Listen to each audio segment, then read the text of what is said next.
Hi, Sean again. I'm here on my ab coaster, and today I'm going to talk to you about some do's and don'ts when using your ab coaster. The first thing I want to talk to you about is your grip on the handles of the ab coaster. Sometimes when you're first starting to use the machine, you have a tendency where you want to grip really tightly. But you don't want to do that. You want to have a nice loose grip on the ab coaster. And the best way to facilitate that is by picturing yourself driving your elbows down onto the elbow pads. So if you put downward pressure here, it will loosen your grip at the top.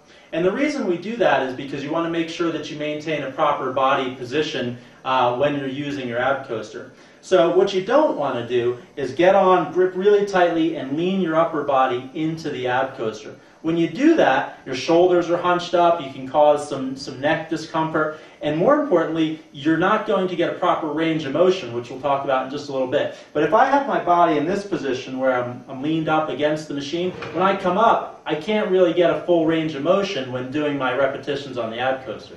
So again, what you want to do is drive your elbows down into the pad and keep a nice loose grip on the handles. And you can see when I do that, by driving my elbows down, it naturally moves my upper body away from the ab coaster. And that's where I want to be. I want to have about 6 to 8 inches of clearance from my torso and the front of the ab coaster. And also what that does is it keeps my upper body straight. And that's what I want. I always want my upper body straight and stable when I'm doing the ab coaster. So that's point number one.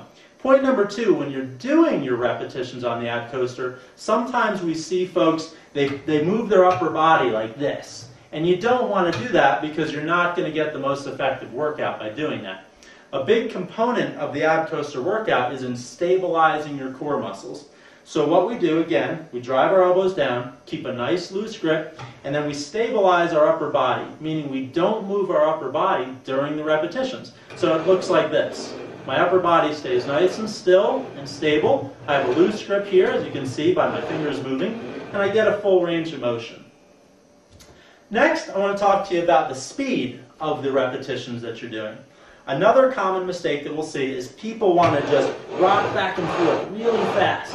And this isn't unique to the ab coaster. You see it with all types of exercise. People like to get through the exercises quickly. What we recommend on the ab coaster is a nice, slow, controlled repetition. So what we like to see is generally take about 2 to 3 seconds on the way up, get a nice pause, and then about 2 to 3 seconds on the way down. This way we take all the momentum out and we're getting a more effective workout on our ab coaster. And that feeds right into my last point today, which is the range of motion that you should use when doing your ab coaster repetitions.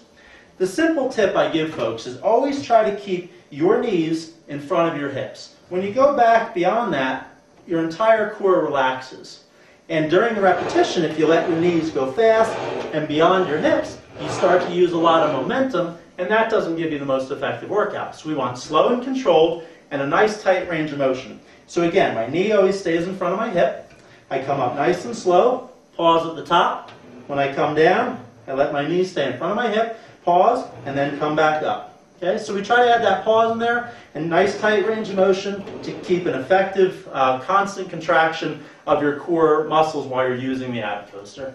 So there's some basic tips on properly using your ab coaster, some common mistakes to avoid to keep you on the fast track to great abs.